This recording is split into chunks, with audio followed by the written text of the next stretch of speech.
A very good morning to all. Let us now embark on our first session of the day, graciously partnered by Elite Properties and Ventures. मी मान्यवरांना विनंती करते कृपया मंचावर यावं आपण. श्री शरण कुमार लिंबाळे, मकरंद साठे, लक्ष्मण गायकवाड आणि वैभव लोकूर. सुप्रभात. साहित्य आणि रंगभूमीच्या सुगंधी संगमात आपले स्वागत. हे सत्र म्हणजे केवळ विचारांचे आदानप्रदान नाही, तर अनुभव, संवेदना आणि सर्जनशीलतेचा उत्सव आहे. We are discussing writing margins, staging histories, documenting the lives of oppressed in Marathi literature and theatre. कथा, आत्मकथा आणि रंगभूमी, मराठी साहित्यातून वंचितांचा इतिहास. मान्यवरांना विनंती करते कृपया सत्र सुरू करा. एकतर 50 मिनिटं आहेत हातात, त्यामुळं आणि 3 जण आहेत. जेवढं माझं वय नाही तेवढी त्यांची कारकीर्द आहे. त्यामुळं जेवढं शक्य आहे तेवढं त्याच्याबद्दल बोलायचा प्रयत्न करूयात.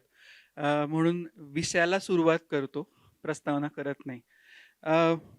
एकतर मी काल पण सरांना असं म्हणत होतो की 1982 असं जेव्हा आपण म्हणतो तेव्हा माझ्या जन्माच्या 6 वर्ष आधीची ही घटना आहे. त्यामुळं मी हाच विचार करत होतो की what was the era of 1982 which was 6 years before my birth, and I'm dealing with such a personality today, and that's why आपण तिथून सुरुवात करू. एकतर जेव्हा आपण अक्करमाशीविषयी बोलतो, सॉरी हां, अक्करमाशीविषयी आपण बोलतो, मला नाही, मग आपण आधी तुमच्यापासून येऊ. सॉरी, माझी गडबड आहे ती. हां, आपण उचल्यापासून येऊ आधी. की नाही, मी का कन्फ्युज्ड आहे. ठीक आहे, नाही, आपण अक्करमाशीपासूनच सुरुवात करू, कारण मला ती ट्रॅजेक्टरी असं काही नाही आहे पण. आणि मला असं वाटतं की आपल्याला जेमतेम 2 प्रश्न करता येतील ह्या 50 मिनिटांमध्ये. तो आपण टार्गेट तो अर्धा. ओके, अच्छा.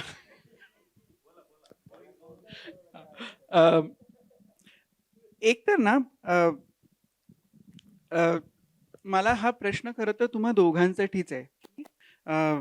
कधी कधी असं होतं ना की आपण जे जगलोय, आपण जे अनुभवलंय ते जशास तसं सांगणं ह्याला एक वेगळ्या प्रकारचं धाडस लागतं.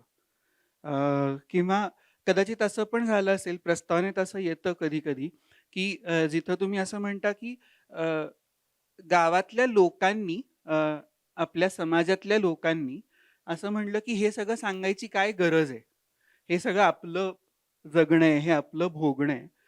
या गोष्टीला तुम्ही कसं हाताळलं, लोकांना कसं हाताळलं त्या बाबतीत?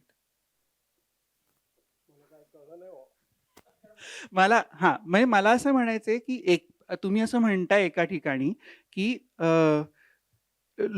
आपल्याच समाजातल्या लोकांनी असा प्रश्न उपस्थित केला की हे सगळं सांगायची काय गरज आहे, हे आपलं भोगणं आहे, आपलं जगणं आहे. मग हे तुम्ही कसं नॅव्हिगेट केलं? ये सवाल मुझे बहुत अच्छा लगता है। इसमें दलित साहित्य के शुरुआती दौर में जब हम लिख रहे थे, तब हम हमारे लोगों से बात नहीं कर रहे थे, हम अपर कास्ट के साथ बात कर रहे थे। दलित दलित साहित्य एक सांस्कृतिक संवाद है। Dalit literature is a cultural dialogue with upper caste people. We want to tell our problems and pains to the upper caste people, because they don't know what we are harassing, what we are living, what type of our life we are leading. So we want to tell the upper caste people how we are living. मुझे मैं जब लिखता हूँ तो मेरे सामने उच्च जाति का समाज होता है, मैं उससे संवाद करता हूँ, मैं मेरे लोगों से संवाद नहीं करता। और मैं उस उच्च जाति समाज को क्या लगेगा, कैसा लगेगा, वो कैसा रिएक्ट करेगा, ये बातें ध्यान में रखकर लिखता हूँ। मुझे हजारों सालों से मैं और मेरा समाज इस देश में हम जी रहे हैं, इस समाज का हम हिस्सा है, मगर उच्च जाति के लोगों को ये पता नहीं था कि ये लोग किस प्रकार का जीना जी रहे हैं। हमारी किताबें जब उच्च जाति के लोगों ने पढ़ी तब लगा कि हम कैसे सड़ी हुई व्यवस्था में जी रहे हैं।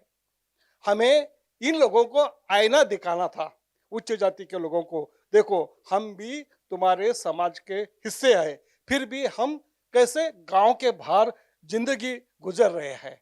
हमारी वेदना, हमारी पीड़ा, हमारे प्रश्न हम हमारे साहित्य के माध्यम से उच्च जाति के लोगों को बताना, ये हमारा मकसद था। तब उच्च जाति को क्या लगेगा, कैसा लगेगा और वो कैसे रिएक्ट होंगे, यह हमारे सामने था। बाद में जब ये लेखन पब्लिश हुआ तब हमें लगा कि केवल उच्च जाति के लोग नहीं पढ़ते, साथ साथ हमारे लोग भी पढ़ते हैं, दलित लोग भी पढ़ते हैं, क्योंकि दलितों में भी जागृति निर्माण हुई थी, दलित लोग पढ़े लिखे थे। तब एक रिएक्शन दलितों में से आई, क्योंकि जो दलित जनरेशन थी, दलित साहित्य के साथ जो बढ़ रही थी दलित जनरेशन, वो कॉन्वेंट में पढ़ रही थी, वो उच्च शिक्षा ले रही थी, और आरक्षण के कारण नौकरी में उनको नौकरियां हासिल हो गई थी। वो अपार्टमेंट में रह रहे थे, वो सोसाइटी में रह रहे थे, वो उच्च पदों पर काम कर रहे थे, और उसी वक्त उसी आपस में एक उच्च जाति का आदमी अक्करमाशी पढ़ता है, और उसी आपस में एक दलित जाति का आदमी भी अक्करमाशी पढ़ता है। दोनों का रिएक्शन अलग अलग आने लगे। उच्च जाति को लगने लगा कि अरे किस प्रकार का जीवन है, ये बहुत खतरनाक जीवन है, भयानक जीवन है, इस प्रकार से उसकी रिएक्शन थी।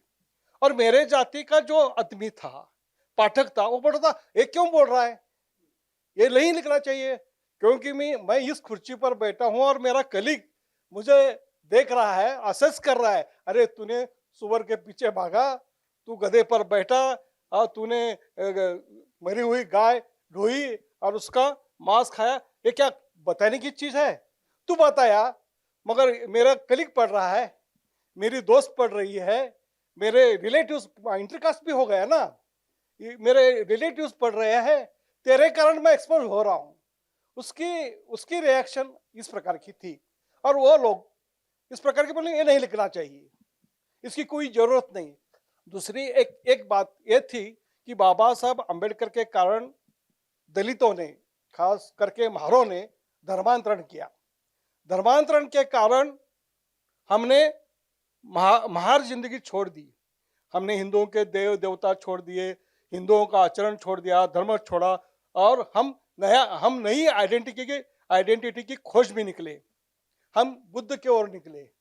तो मैं बुद्ध होकर भी महार की क्यों पीड़ा लिख रहा हूं, मुझे बुद्ध होना चाहिए, और बुद्ध की ओर जाते वक्त जो अनुभव मैं महसूस कर रहा हूं उसे लिखना चाहिए। इस प्रकार की भी प्रतिक्रिया आई। और दूसरी प्रतिक्रिया, मैं जिस कुटुंब से था, जिस परिवार से था, वो तो अनपढ़ थे, मगर किताब छपने के बाद गांव के लोगों ने मांग कर वो पढ़ी किताब, क्या लिखा है इसमें, गांव के बारे में क्या लिखा है, किसके बारे, इसकी लवर कौन है गांव में, ये किसके साथ बैठता है, किसके साथ खाता है, ये क्या क्या है देखना चाहिए। गांव के लोगों ने पढ़ा, और मेरे माँ दादी को भी बोला कि अरे ये ऐसी ऐसी किताब है। फिर मेरी माँ ने कहा कि मैंने तुझे जन्म दिया और तूने मुझे बदनाम किया।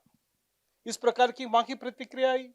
और गांव वालों ने कहा अरे तुझे लिखना होता तो तू खुद के बारे में लिख, गांव के बारे में क्यों लिखता है, तुझे क्या हक है गांव के बारे में लिखने का। मगर इंसान कोई अकेली चीज नहीं होता है ना, इंसान तो एक सोशल एनिमल। तो मैं मेरे परिवार के सिवा, समाज के सिवा, गांव के सिवा मैं बन ही नहीं सकता इंसान। तो मैं सबके बारे में लिख रहा था, और सबकी प्रतिक्रिया अलग अलग थी। एक प्रतिक्रिया जो आपने पूछी, ये क्यों लिखा, ये मेरे घर से आई हुई प्रतिक्रिया थी। ये प्रतिक्रिया मेरे सुशिक्षित लोगों की प्रतिक्रिया थी, ये क्यों तुमने लिख रहा है। और एक ये प्रतिक्रिया थी कि जिन्होंने धर्मांतरण किया था, अरे मत लिखना, अबे आगे चलो, पीछे मत देखो। इस प्रकार की ये प्रतिक्रिया थी। मुझे लगता है लक्ष्मण इससे ज्यादा अलग बात रख सकते हैं। तिथे मी येणारच आहे त्यांच्याशी बोलतानाच। मला ओके, मला फक्त अजून त्याच्यात जोडीला एक प्रश्न आणि मी त्यांच्याकडे त्यांच्या लिखाणातल्या प्रस्तावनेविषयी येणारच आहे. पण कारण कालखंड वेगळा होतोय थोडा म्हणून की अजून एक मला जेव्हा मी वाचत होतो तुमच्याबद्दल तेव्हा असं एक लक्षात आलं की तुम्ही सौंदर्यशास्त्राविषयी पण बोलताय. आणि तुम्ही असंही म्हणताय की दलित साहित्याचं सौंदर्यशास्त्र हा एक महत्त्वाचा टप्पा आहे. याविषयी काय सांगाल? अरे बापरे, फारच कठीण. I know, I am sorry. तो पण हिंदीत बोलूं कि मराठीत बोलूं? हाँ, हिंदी में। हो. हाँ देखो, ये सौंदर्य शास्त्र को मैं सौंदर्य शास्त्र मानता नहीं है, ये एक साजिश है दलित लेखकों को गुमराह करने की, यहाँ के उच्च जाति की लोगों की एक साजिश है। ये नहीं लिखे, इस जाल में फंस जाए। दलित साहित्य का जिस तरह से विकास हुआ, एक दलित साहित्य का विकास होता रहा कि उस विकास में बहुत सारे सवाल हमें पूछे गए। तुम रोते क्यों हो, तुम भूमिका क्यों लिखते हो, भूमिका लेकर क्यों लिखते हो, ऐसे ऐसे कई सवाल थे। उसमें से एक सवाल था कि आपका साहित्य साहित्य है, क्योंकि आपकी किताब हम पैसे देकर लेते हैं और पढ़ते हैं। वो किताब है, वो किताब अच्छी होनी चाहिए। हाँ, हम किताब समझकर पढ़ते हैं, साहित्य समझकर पढ़ते हैं। और यदि वो साहित्य है, यदि वो किताब है, तो सौंदर्य मूल्यों पर वो खरी उतरनी चाहिए, क्योंकि सौंदर्य मूल्य है और इसकी एक बड़ी परंपरा है, बहुत बड़ी परंपरा है, संस्कृत से लेकर आज तक चली आई है। और उस परंपरा में ये आपकी किताब खरी उतरनी चाहिए, क्योंकि हम वक्त दे रहे हैं, हम पैसा दे रहे हैं और वो किताब पढ़ रहे हैं। हम क्यों पढ़े यदि वो सुंदर नहीं तो?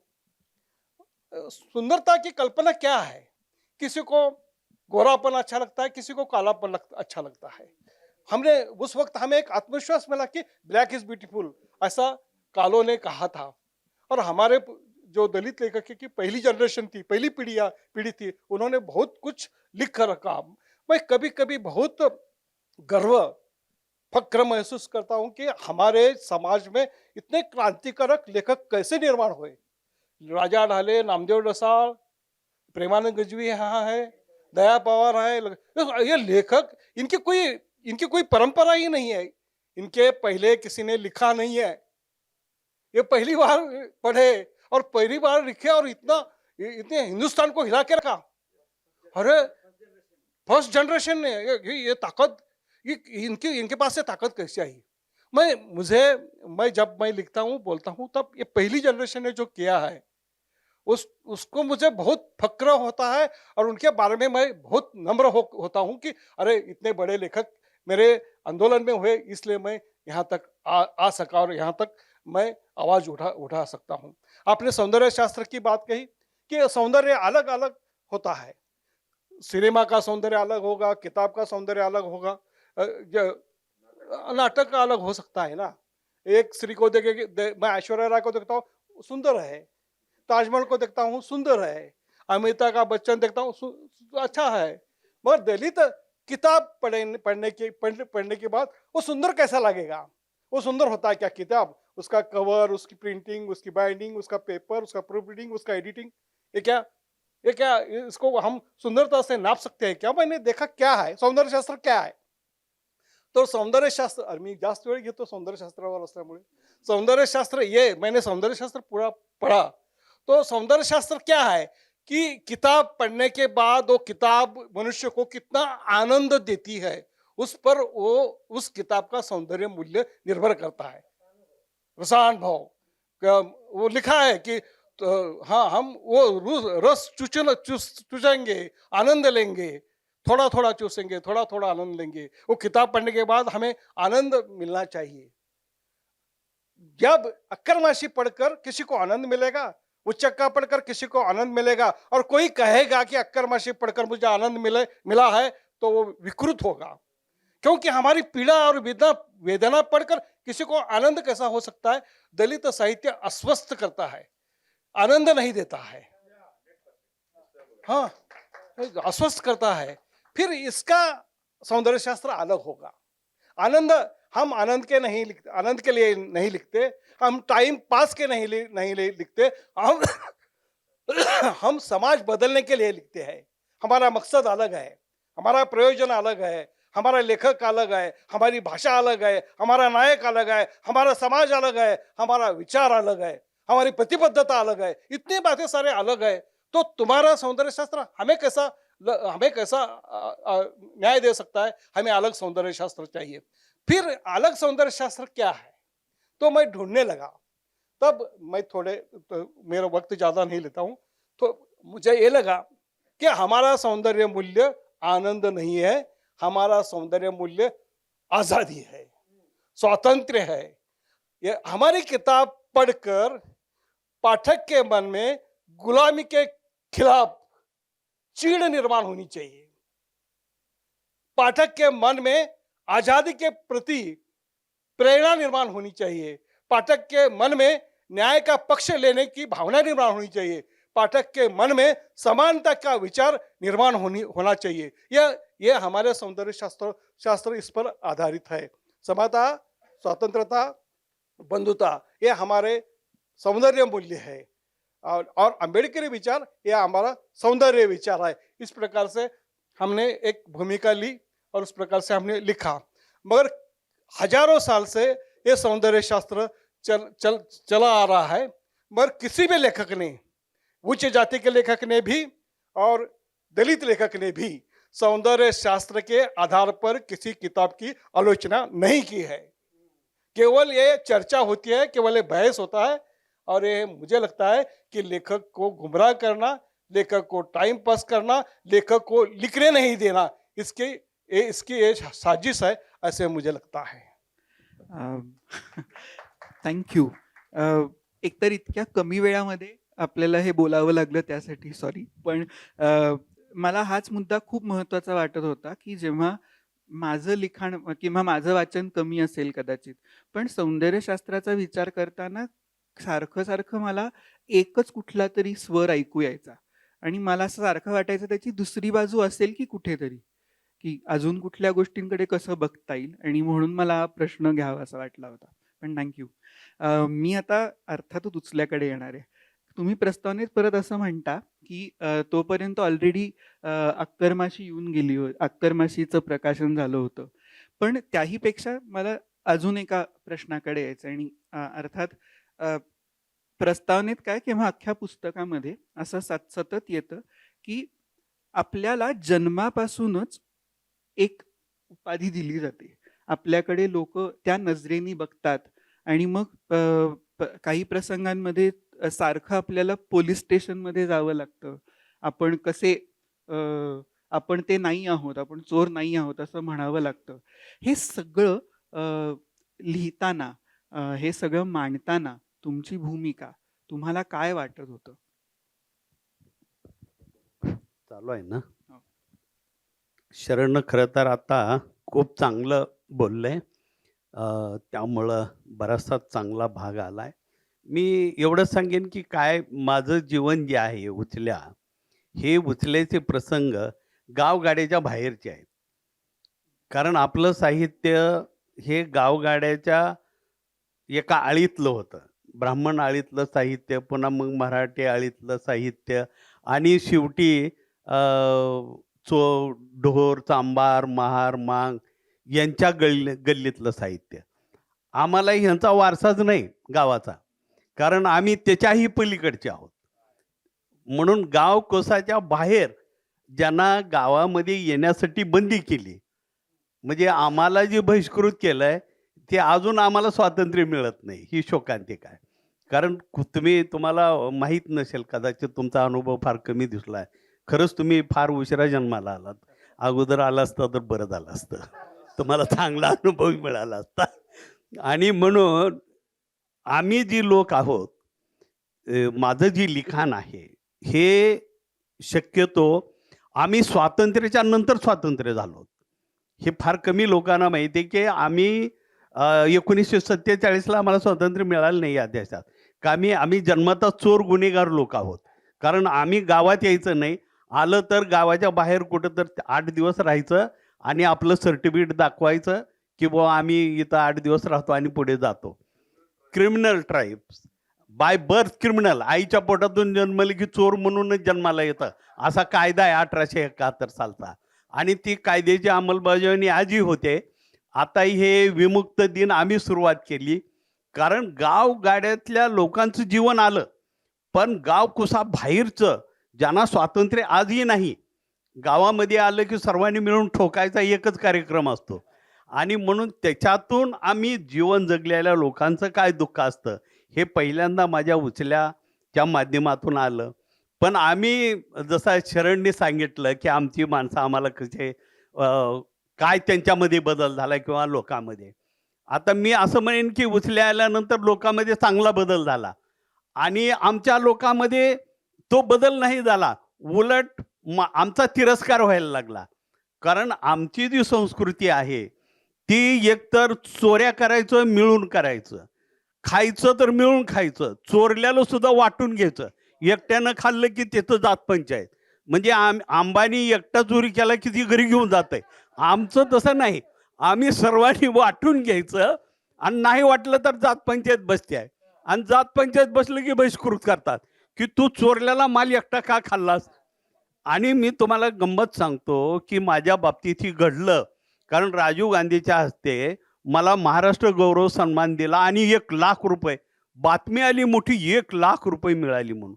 माझे सर्व लोक गोळा झाले, ज्याचे ज्याचे नाव उचल्यामध्ये होते, ज्याचे ज्याचे नाव उचल्यामध्ये होते ती म्हणाले माझ्या ईशाला तू पैसे आलेले का दिला नाहीस. म्हणजे आमचं सिक्रेट जे आहे, म्हणजे आमचं सिक्रेट आहे चोऱ्या करायचं, खायचं, प्यायचं, तू सरकारला विकलास का, आणि विकलास म्हणून तुला 1,00,000 रुपये मिळाले. आणि आपल्या जातीमध्ये एकट्यानं खायचं नसतं, ते वाटून घ्यायचं असतं, म्हणून ते माझा पुरस्कार वाटून मागवले. आता मी काय करणार मग लिहायचं काय, लिहिलं तर तिकडं अडचण आणि न लिहिलं तर इकडं अडचण, असं दोन्ही ठिकाणी माझी अवस्था झाली. आणि म्हणून आमचं जे लिखाण आहे, म्हणून आम्ही गावगाड्याच्या बाहेरचे लोक आहोत. आजही आम्हाला या देशामध्ये खरं स्वातंत्र्य नाही. आज लक्ष्मण गायकवाड इथं बेंगलोरला आला, मी सेकंड सिटीजन आहे कायद्याप्रमाणे, फर्स्ट सिटीजनमध्ये येत नाही आम्ही. कारण 47मध्ये जो कायदा झाला तो फक्त अस्पृश्य आणि गावातल्या लोकांसाठी झाला. आमच्यासाठी हा कायदा अजूनही इम्प्लिमेंटमध्ये आला नाही.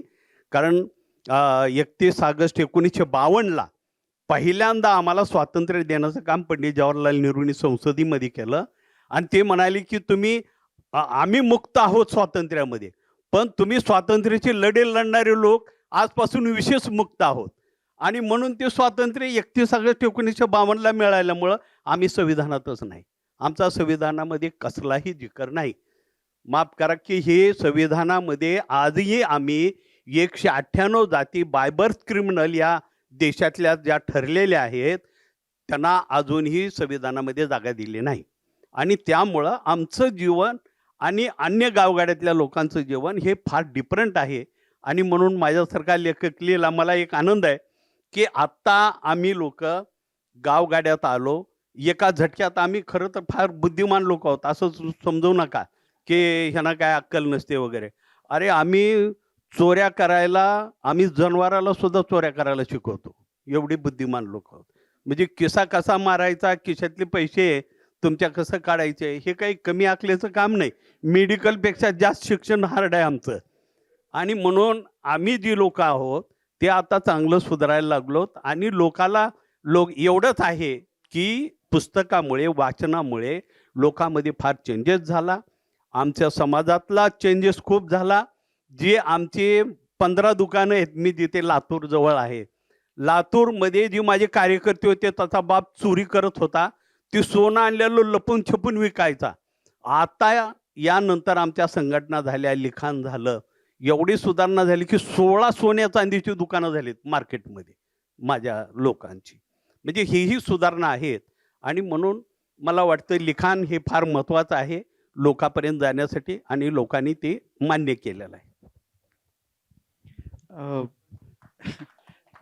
मी म्हणल्यासारखं की this session is a lot to process.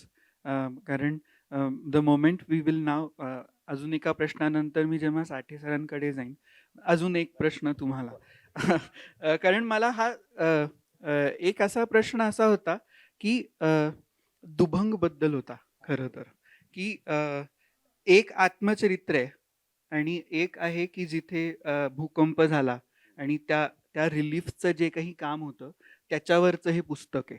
त्याच्याविषयी तुम्ही काय सांगाल? खरं तर दुभंग हे टोटली माझी कादंबरी आहे, की माणसं किती विकृत असतात, की संकटाच्या प्रसंगीही काही माणसं जाती व्यवस्था बघून मदत करतात. काही लोकं त्यांना मदतीसाठी आलेला माल कसा ढापतात आणि विकतात. मी हेही बघितलं, की राजकीय लोकं त्या भूकंपामध्ये फ्रीज यायची मोठमोठे बाहेरच्या देशातून, चांगल्या-चांगल्या वस्तू यायच्या. तर ती राजकीय लोकं घरी घेऊन जायचे आणि पुन्हा स्वस्तातला माल विकून आणून पुन्हा नंतर वाटत फिरायचे.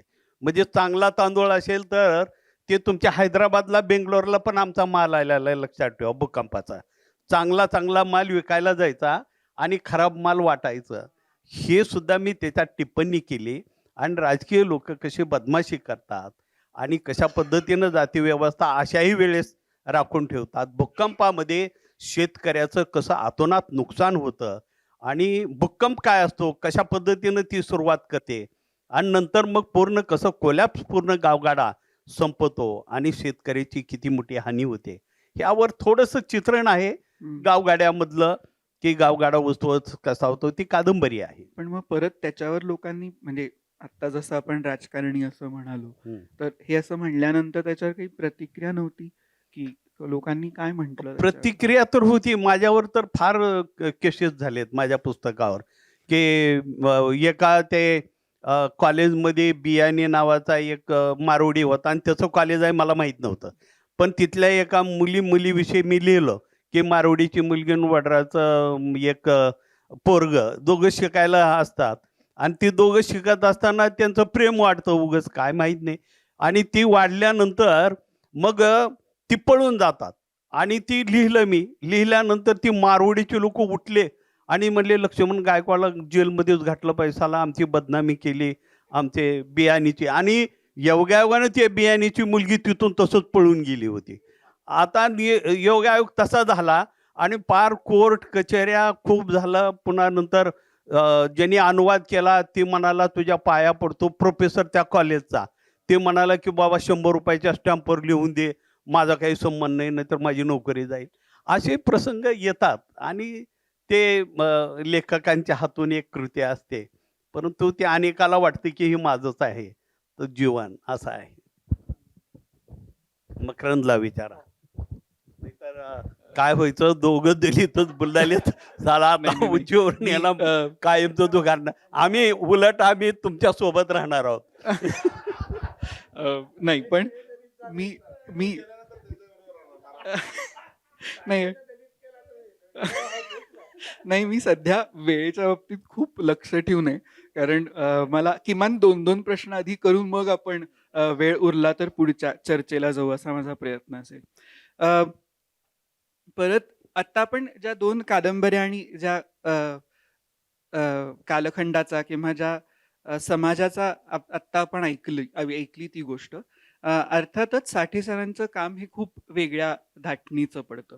पण त्याहीपेक्षा एक कॉमन धागा जो मला सापडला होता आणि जो खरं तर आत्ताच्या आपल्या टायटलमध्ये आहे तो म्हणजे ऑपरेशन या विषयी आहे. पण मला साठे सरांसाठीचा पहिला प्रश्न असा असेल, की जेव्हा सगळं काही थेट मांडलं जातं, कुठेही सिम्बॉलिझम नाहीये, कुठेही सररिअलिझम नाहीये. अशा वेळेला तुम्ही या सगळ्या टूल्सचा वापर करता आणि तुम्ही परत एक गोष्ट मांडता जी खरं तर खऱ्यासारखी आहे. या या थॉट प्रोसेस विषयी म्हणजे सिम्बॉलिझम आणणं, सररिअलिझम आणणं तुमच्या लिखाणामध्ये याविषयी तुम्ही काय सांगाल? प्रश्न असा आहे की आता ब्राह्मणाच्या हातात माईक आलेला आहे त्यामुळे it is difficult to leave. तो छोड़ते नहीं है.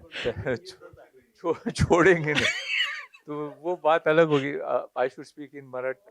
All my languages are bad so I can.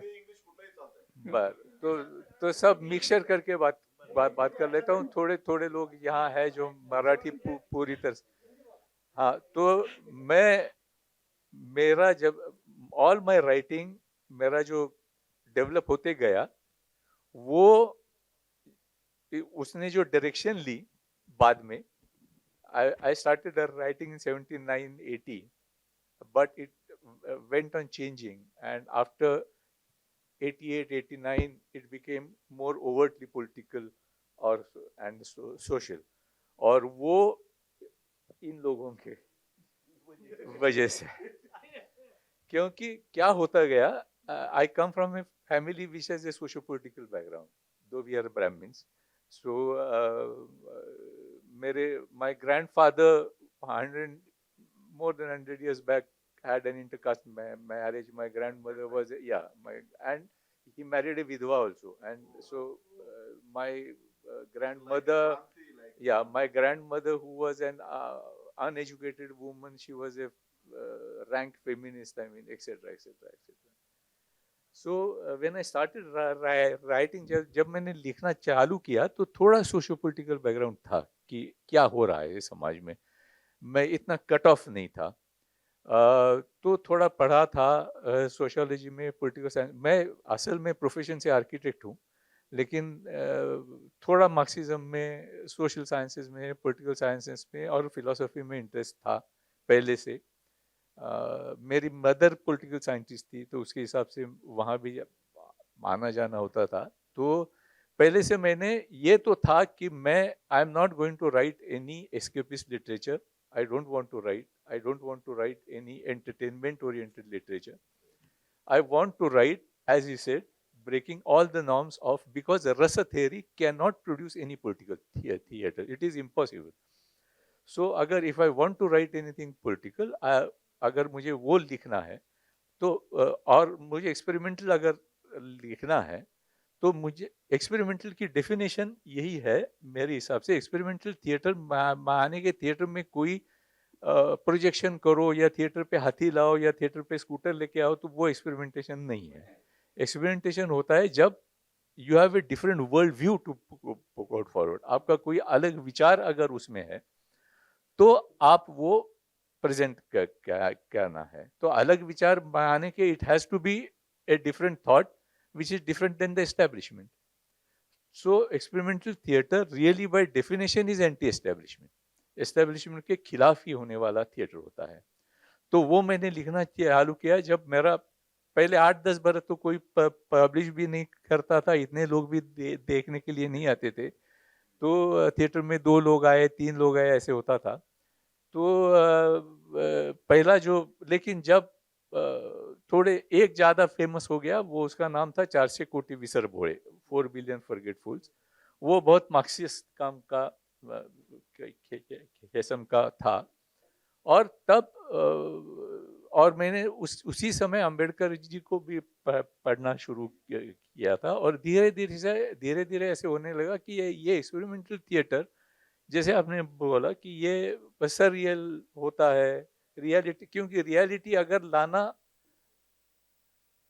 Surreal बना के लाओ, तो it becomes many times more effective, and it can deal with more internal problems which are hidden. लेकिन उसको प्रेक्षक नहीं मिलता है, उसको वाचक नहीं मिलता है। So then I started thinking about myself कि मैं क्यों लिखता हूँ। मैं इनको पढ़ा, तो उसके बाद में लगा कि by birth I am a Brahmin, whether I like it or not. I try to break that, but I am a Brahmin. As he said, mother के womb से आया तो ब्राह्मीण होके आया. I can't do anything about it. I am a Hindu, so I belong to the majority, 84%. Now I have to say this, though I am not at all. I am a total atheist. I am a male, so I am a middle class or even upper middle class person. I belong to urban locality, so in all the senses I am an exploiter. I am not an exploited. तो मैं क्यों लिखूं? लिखना इन्होंने चाहिए, मैं क्यों लिखूं? लेकिन मन में विचार तो बहुत बहुत सारे आते थे, ब्राह्मण होके भी विचार तो आते हैं, क्या क्या क्या क्या करे। तो अभी इनका पढ़ते हैं, इनका पढ़ते, तो उसके बाद में मैं क्या लिखूं, क्या मन में जो मेरे विचार आ रहे हैं, और मैं जो नाटक पढ़ रहा था या उपन्यास पढ़ रहा था, वो मुझे अच्छे नहीं लग रहे थे, उसके अलग से मुझे कुछ बताने की इच्छा थी। तो मैंने ये सोच लिया कि इनका लाइफ एक्सपीरियंस तो मुझे मुझे नहीं है, लेकिन मुझे एक्सप्लॉयटेशन के बारे में लिखना है। तो एक्सप्लॉयटेशन के बारे में लिखना है, तो if I don't have the lived experience what they have, then I have two recourses, और दो तरीके से वो हो सकता है। एक तरीका है कि जब इनका डायरेक्ट जो आता है, एक्सपीरियंस से आता है, अभी बहुत I mean 10 farmers are committing suicide on an average every day for last 25 years in Maharashtra. There are many books written on this, many films, etc., etc. But थोड़े देर के बाद ऐसे होता है, अब if I move in my locality in 100 houses, 90 houses will not know that such a thing is happening. Even in the remaining 10 houses, they won't know why it is happening. And all these books that come about, they are very real, they are very genuine, they are moving you to tears, they are उससे एक अलग ही जग वो हमारे सामने खड़ा होता है।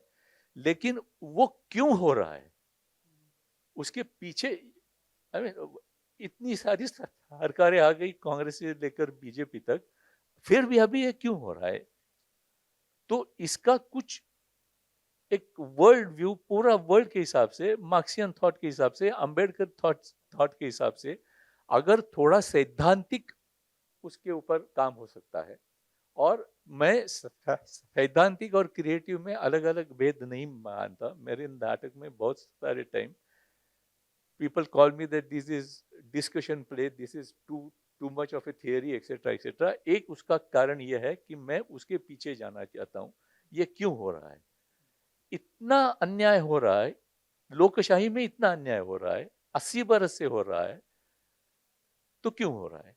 तो ये एक चीज है। और दूसरी चीज ये है कि मुझे एक्सपीरियंस एक्सप्लॉयटेड का नहीं है, लेकिन एक्सप्लॉयटर का तो है।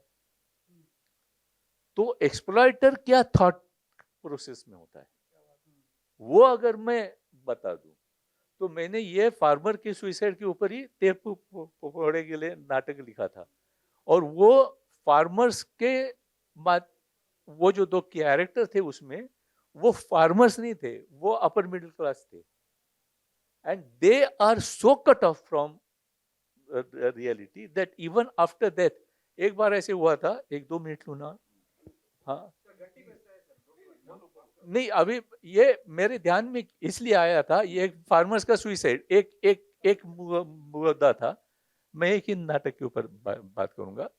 तो ये मैं लिखना चाहता था farmers suicide, but I don't have any experience as a farmer.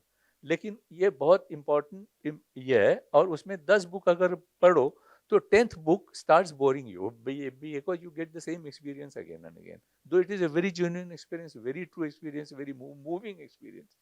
दूसरी बात ये थी, एक दिन मैं उठा तो पेपर में ऊपर आया था, पहली न्यूज थी कि हमारे देश में बिलियनर्स की संख्या क्या 120 से लेके 200 हो गई। उसके नीचे एक आइटम था, उसमें आया था कि ह्यूमन राइट इंडेक्स में हमारा नंबर देश में 134 से लेके 156 पे गया। और तीसरे नीचे एक एडवर्टीजमेंट थी, उसमें लिखा था ये दिल मांगे मोर। और उसी दिन मैं पूना में ना, हर एक आदमी स्कूटर पे होता है हर रोज, तो मैं ऐसे स्कूटर पे था, बेटा रेड लाइट पे खड़ा था, 2 युवक आके मेरे पास खड़े हो गए रेड लाइट पे।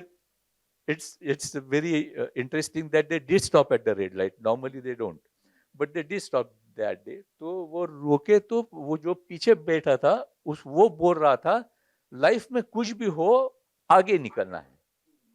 तो आगे निकलना है माने कि कहाँ निकलना है, किसको आगे निकलना है? अभी मेरे को आगे निकलना है तो माने कि कहाँ जाना है? तो ये सब इकट्ठा आ गया और वो दो कैरेक्टर तैयार हो गए जो मर गए हैं। वो डेथ के बाद भी आगे जाना चाहते हैं और कहाँ जाना चाहते हैं मालूम नहीं।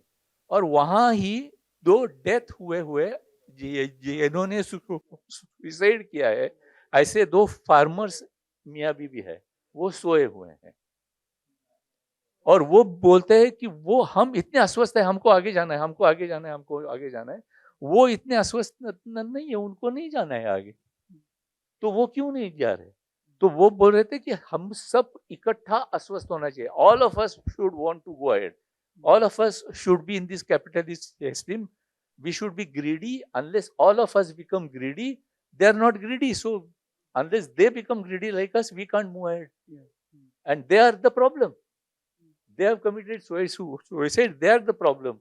So the only way to make them greedy is to rape the woman. और उसमें रेप आ गया एक मेटाफर, वो आ गया रियलिज्म। और मध्यम वर्ग, उच्च मध्यम वर्ग और अपर वर्ग कैसे गरीबों का एक्सप्लॉयटेशन करके ही आगे निकलता है। माने कि किसका एक्सप्लॉयटेशन होता है तो ऐसे ही नेचुरली नहीं होता ना, कोई एक्सप्लॉयटेटर होता है इसलिए एक्सप्लॉयटेशन होता है। तो वो एक्सप्लॉयटर कैसे एक्सप्लॉयटेशन करता है ये मैं अगर दिखा दूं और ये अगर रियल सिचुएशन या रूपकात्मक तरीके से ये दिखा दूं तो मैं भी कुछ कंट्रीब्यूट कर सकता हूं। थोड़ा थियोरेटिकल अंदर जाके बता सकता हूं। ये तरीके से वो नाटक और मेरे नॉवेल्स भी they come from this point of view. So these two are basically responsible to make me think who I am and what I should write.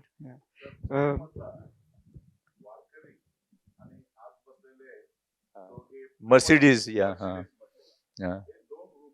हाँ, बिल्कुल। जैसे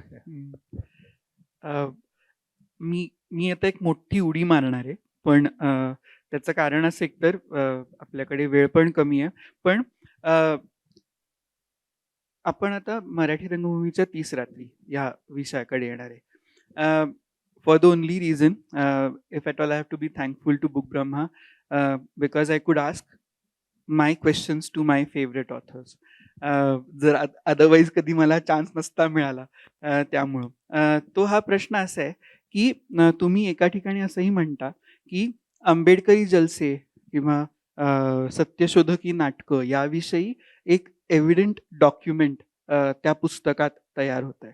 तर एकतर हा प्रश्न आहे की याच्या आधीचं डॉक्युमेंटेशन किंवा असा एक समग्र कुठेतरी एक वाङ्मय जे जिथं आपल्याला हे सगळं कळू शकेल असं कुठे उपलब्ध होतं का? आणि मग जेव्हा तुम्ही हा आयाम तुमच्या 30 रात्रींमध्ये आणता तेव्हा त्यामागची भूमिका काय होती? नहीं, यही था। The starting point was who am I. तो हु एम आई का असली अर्थ है हुज एम आई। मैं सोसाइटी में मेरा स्थान क्या है? Who am I is not a spiritual question, it is a social question. तो social question, writing as I said is a social activity, it is not. मैं कितना भी एक्सपेरिमेंटल थिएटर मेरे खुद के आनंद के लिए भी लिखता हूँ, the activity is social essentially. तो मैं जब पढ़ता गया तो मुझे ऐसा लगा कि कोई उस समय का सोशो पॉलिटिकल माहौल क्या था और उस समय कौन सा थिएटर हो रहा था, क्यों हो रहा था, और उसका आपस में लिंकेज क्या था। So writer playwright as a thinker और उसका सोशो पॉलिटिकल लोकेशन से संबंध क्या है। कोई भी एक्सपेरिमेंटल हो, एस्केपिस्ट हो, जो कुछ भी हो। तो मैंने जब पढ़ना चालू किया तो मुझे कोई बुक ऐसा नहीं मिला। जो भी कुछ हिस्ट्री था वो दो किस्म की थी। एक तो जिसको हम सूची कहते हैं कि ये लेखक थे, उन्होंने इतने नाटक लिखे, ये टाइप से प्रोड्यूस हुए वगैरह वगैरह। या दूसरे थे जो सिर्फ मेन स्ट्रीम लेते थे। मेन स्ट्रीम में महात्मा फुले का नाटक भी नहीं आता था, सत्यशोधकी जेल से नहीं आते थे, अंबेडकरी जेल से नहीं आते थे, समाजवादी नाटक नहीं आता था, कामगार नाटक नहीं आता था, दलित नाटक नहीं आता था। अब कितना भी पॉपुलर प्ले हो, 1000 शोज, एक्सट्रीम पॉपुलर। पहला जो अंबेडकर जी ने ये किया नाटक, और वो जो नागपुर के दीक्षा भूमि में हुआ, एक शो को 6 लाख प्रेक्षक उपस्थित थे, लेकिन उसका नाम भी नहीं आता है। जब मैं सिखाता हूँ, नहीं उसका हिस्ट्री में कोई नाम नहीं ले जाता। वो किताब उपलब्ध है, कौन पढ़ता है? जब मैं स्टूडेंट से बात करता हूँ तो उन्होंने गडकरी से लेके तेंदुलकर तक सब पढ़ा है, लेकिन वो नाटक नहीं पढ़ा, वो मालूम भी नहीं, उसका नाम भी मालूम नहीं है। तो मेन स्ट्रीम में ये सब नाटक लेके उसका जेक्स्टापोजिशन बाढ़ कोलटकर ये जैसे एस्केपिस थिएटर से कर दूं, तो कुछ मराठी थिएटर की एक अलग हिस्ट्री बन सकती है, और उसमें मेरा स्थान क्या है ये मैं ढूंढ सकता हूँ। इससे वो और इसके लिए मुझे थोड़ा पैसा चाहिए था, क्योंकि I had to buy thousands of books, so I didn't have money. So यहाँ की ये IFA करके ये है, तो उन्होंने जब बोले कि मैं ऐसा ऐसा करने वाला था, तो उसमें कुछ क्लैरिटी नहीं थी, तो उन्होंने बोला कि आप एक 2-4 आर्टिकल होंगे इसके ऊपर। तो मैंने बोला नहीं, मैं एक 125-150 पेजेस की किताब शायद हो जाएगी। और जब मैंने ढूंढते चला गया, तो इतना it's a query, so I had to stop at 1990। I have not covered anything after 1990। Even then the book became 1800 pages long and 3 volumes. 3 volume. खंडात आहे. मला असं वाटतं की तेच मेजर आहे की आता जसं तुम्ही म्हणालात की नाटकाचा इतिहास बघण्याची एक पद्धत होती आहे आपल्याकडे. मला वाटतं मराठी रंगभूमीच्या 30 रात्रींनी ती पद्धत अजून बदलली, ती अजून डीप केली असं मला सारखं वाटतं. ती सौंदर्यशास्त्र त्यात हां. मोडलं गेलेलं आहे हां. संपूर्ण. Yeah. That it is not A aesthetic history, it is A socio political history. It's 11:50 एकतर कारण आता एकही प्रश्न मी कुणालाही विचारला तरी तो काही it won't make any sense. Darling but still 3 minutes. What I am suppose to do? Okay. मला ओके, मग हा एक प्रश्न आपण विचारूच, आणि तो खरं तर कॉमन आहे, आणि आपण it's how we perceive it. आपल्या कादंबऱ्या अनुवादित झाल्या, हां, तर काय वाटतं जेव्हा आपण ती आपली कादंबरी दुसऱ्या भाषेत अनुवादित होतीये, असं जेव्हा होतं, एकतर आपली एक भाषा आहे, म्हणजे तुम्हा दोघांच्या कादंबरीचं एक ठळक वैशिष्ट्य आहे, ती म्हणजे त्याची भाषा. ती मी तरी नाही ऐकली अशी कधी भाषा, आणि ती वाचताना कधी कधी असं वाटतं की काही प्रूफिंगच्या चुका आहेत की काय, कारण हे शब्द ऐकलेले नाही आहेत, पण ती भाषा आहे. पण जेव्हा त्याचा अनुवाद होतो त्याच्याविषयी तुम्हाला काय वाटतं? खरं तर आपल्यामध्ये आपण सर्व समान आहोत. भारतातली लोक नाक, डोळे, कान सर्व काही सारखे आहोत. पण जेव्हा जन्माला येतो तेव्हा वेगवेगळी रूपं पाहायला मिळतात. भाषा वेगवेगळी असते, पुन्हा नंतर जात वेगळी असते, सर्वच काही वेगवेगळं असतं. त्यामुळं आपण म्हणजे जन्मताच सर्वासारखे असतो, आणि मोठे होत होत गेलो की आपण एकमेकापासून विभक्त होत जातो, आणि आपण जातीमध्ये बिखरले जातो, पुन्हा धर्मामध्ये बिखरले जातो, पुन्हा नंतर भाषामध्ये बिखरले जातो. आणि म्हणून आपल्या या देशाला एक भाषा, जसं चीन जसा जगामध्ये पुढे चालला, आपली भाषा तर असावीच, परंतु एक भाषा, पूर्ण राष्ट्राची एक भाषा आवश्यक आहे. कारण कर्नाटकमधल्या गरिबाचं दुःख मला कळत नाही, इथली जात व्यवस्था कळत नाही, भाषा कळत नाही, तामिळमध्ये कळत नाही. ये जो प्रॉब्लम हमारे देश में है, मैं तो ये घड़ी में आया हूँ, अभी लिखना बिखना ये सब झूठ है. एक तो ब्राह्मण होना, नहीं तो और कुछ होना, नहीं तो क्या, मैं तो चाहता हूँ कि भारत में ना जैसा हिरोशिमा हो गया और अच्छा ऊपर गए लोग, अभी मैं चाहता हूँ तीसरा महायुद्ध हो और दुनिया के सब अणुबॉम्ब भारत में गिरे और भारत में सब एक बार विध्वस्त हो, पूरा भारत का नाश हो और उसमें से एक नया समाज आए, वहाँ ब्राह्मण भी नहीं रहे ना दलित भी नहीं. हाँ, कविता है। और मैं चाहता हूँ कि साला ये भाषा का झंझट तो अभी इतना हो गया, इसमें भी राजनीति हो गई। अब ये महाराष्ट्र में हमारे, लेकिन भारत में एक भाषा की बहुत जरूरत है। कौन छोटी भाषा है, कौन सी बड़ी है, कौन पुराना है, लेकिन एक भाषा हुए बगैर हम भारत के लोग एक नहीं होंगे, ऐसा लगता है। नहीं तो अनुभव आया, मर गए साला। मैं तो चाहता हूँ एक तो ब्राह्मण बनो, नहीं तो बुद्ध बनो, बाकी के अंदर की सब जाति खत्म कर दो भारत में। और मैं तो चाहता हूं कि मैं ब्राह्मण बनना चाहता हूं, क्योंकि साला प्रतिष्ठा तो मिल गई। हाँ, साठे जी है, मकरंद साठे, मेरी जगह आ जाओ, मैं ब्राह्मण की जगह जाता हूं, हम शुरुआत करेंगे। तो भाषा का भी प्रॉब्लम नहीं रहेगा, न लिखने का प्रॉब्लम रहेगा, न जो हमें भुगताना पड़ रहा है वो भी नहीं होगा। लेकिन भाषा भाषा है, मदर टंग है, संस्कृति के लिए जरूरी है। लेकिन मैं चाहता हूं कि भाषा में लड़ाई न हो भारत में, समझा के लो, और एक भाषा हम खुद तैयार करेंगे, क्योंकि भाषा भी जरूरी है, ऐसा नहीं है। जीने के लिए भाषा भी सीखनी पड़ती है। लेकिन हम भारत के लोग ऐसे क्यों है समझ में नहीं। साला एकात एक, मराठी में कहावत आहे, एकात एक नाही बापात लेक नाही, तसं झालंय आपल्या भारतामध्ये। एकात एक नाहीत। शरण कुमार लिंबाळे वेगळा, माझी आदत वेगळी, मला खायची सवय वेगळी, काय तर बोलायची वेगळी, हे जे आहे ना वेगवेगळं, आपण चायनापासून आदर्श घेऊया आणि जगामध्ये काहीतरी नाव कमवूया। नहीं हाँ, एक भाषा हो न हो, हर एक भाषा का हर एक भाषा एक विजन होती है। हर एक भाषा का अपना एक दृष्टिकोण होता है, और अगर सब दृष्टिकोण आ जाए, ऐसी एक भाषा बन जाए, तो मुझे उसमें कुछ तकलीफ नहीं है। लेकिन every language is a world view. Every language में एक देखने का तरीका होता है, और इसीलिए ट्रांसलेशन बहुत इम्पोर्टेंट है। यहाँ पोखरी जी बैठे हैं, तो ट्रांसलेशन बहुत, लेकिन ट्रांसलेशन में थोड़ा तो यू लूज समथिंग।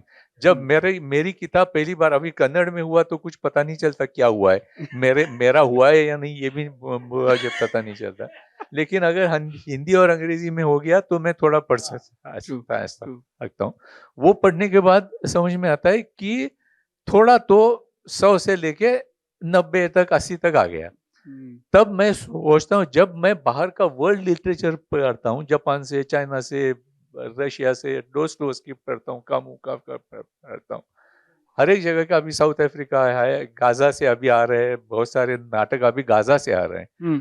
तो उसमें मैं क्या गवा रहा हूँ ट्रांसलेशन में, तो ये मेरे ध्यान में आ गया। ठीक म्हणा 10 मिनिट काही ते पुढचं बर, नाही नाही,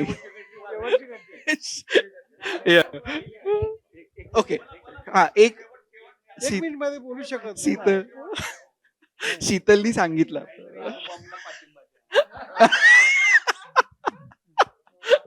नाही नाही, okay, thank you so much, thank you.